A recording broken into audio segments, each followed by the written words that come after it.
The Mola Mola Tambaqui is a DAC unlike any other. The question is whether that distinction is apparent in sound quality or is just a distinction without a difference. Let's see.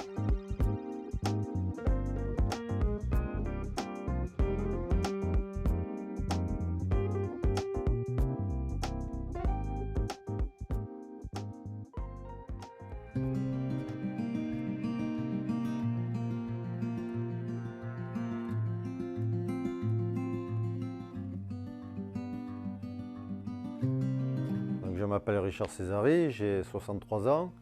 J'ai commencé dans ce métier, j'avais 18 ans.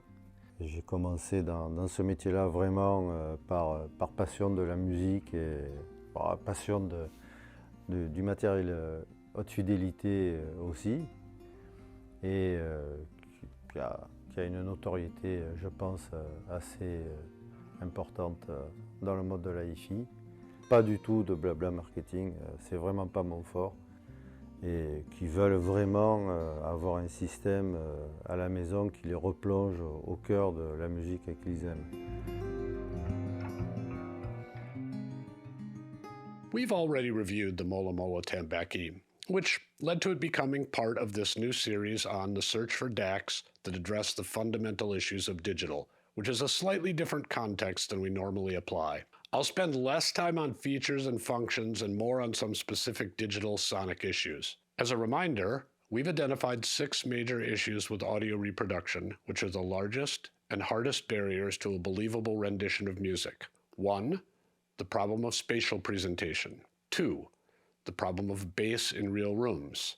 3, the problem of dynamics. 4, the problem of digital distortions, which is what we'll be talking about today. 5, the problem of recording standards. And 6, the problem of visual images. While a lot of progress has been made on signal purity from input to output, we assert that further gains there, given how much has happened in the last 75 years of work on this, are not likely to be the source of believability breakthroughs. Doesn't mean there's not progress, but believability breakthroughs are probably not going to happen there. And we assert most of the work on the 6 big problems requires a different and more systemic framework than is normal for component engineering, which is why we often don't see much progress there. So we approach the Mola Mola Tambaqui with that in mind. I'm trying to cover it from the perspective of more than, is this a good DAC and is it competitive for the money?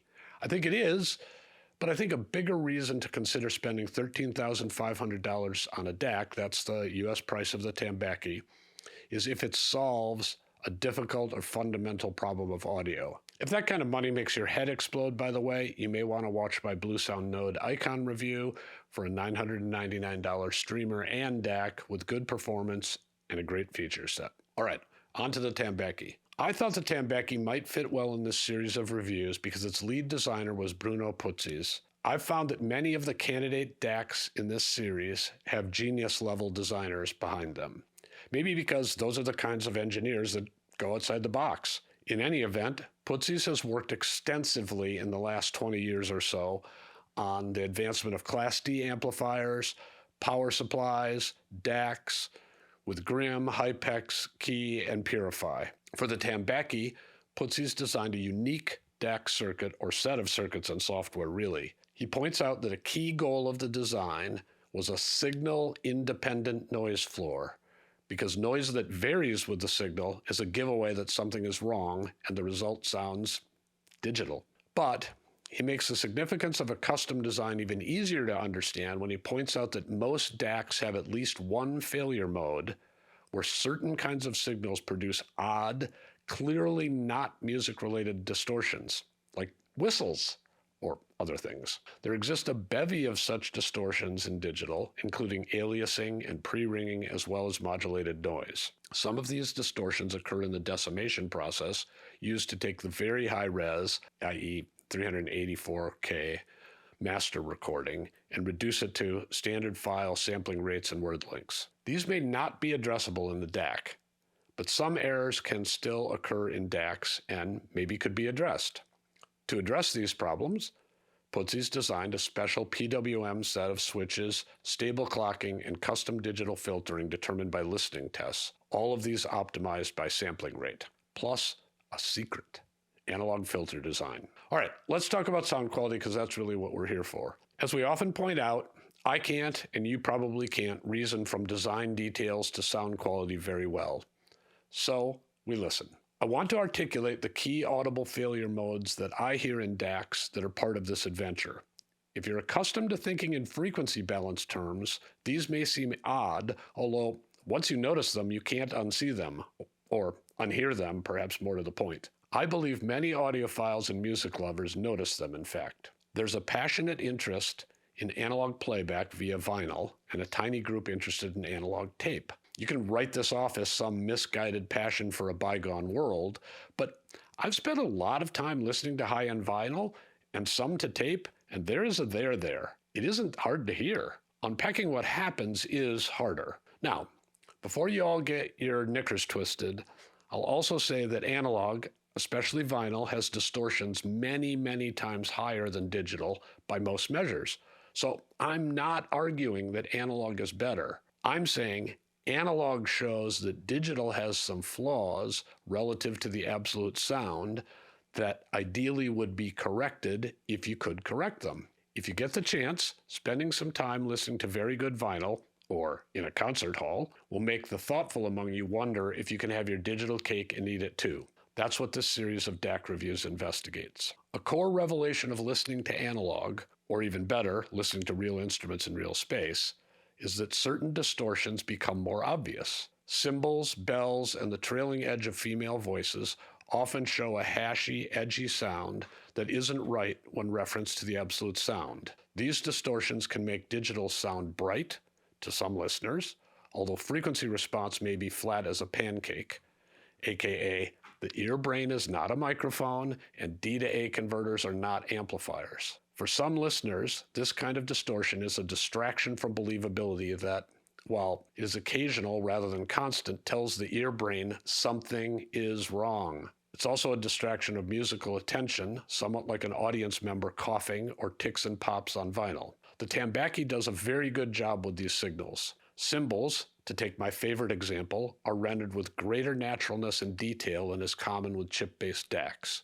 To give you a visual analogy of sorts, with normal DACs, it is as if the signal from some instruments, which of course unfolds over time, is scrambled. If we imagine the 3-second long signal consisting of 5 parts, 1, 2, 3, 4, 5 in that order, it is with some DACs as if the playback is 1, 3, 5, 2, 4. The sounds are there, but the order is only somewhat recognizable as the instrument you know if you've heard it live. The signal is seriously messed up. With the Tambaqui, high-frequency instrument signal coherence is better preserved, independent of the mastering choices about how bright recordings should be. I actually think the Tambaqui sets a benchmark here, at least in my testing so far. If I seem to be holding back on full gushing praise, it's because I think some of these distortions may be there on the recordings, and I don't want to mislead you into thinking that DACs, and the Tambaqui specifically, can address these, although hope springs eternal. An example is the aforementioned trailing edge of female vocals. On many recordings, there's a tearing sound on these tracks that just doesn't occur in real life. But I note that this seems more a phenomenon in recordings from 20 to 40 years ago than on newer recordings. I don't know when studios switched to 32-bit 384K sampling, or if that is even what has generated the improvement, but this time dependence makes me think this is a recording issue. In any event, the Tambaqui doesn't solve these issues. Another digital issue that good live music and analog reveal is tonal thinness to many instruments. This isn't a typical tonal balance thing, something that occurs due to the general tilt, or lack thereof, of the frequency response of most DACs.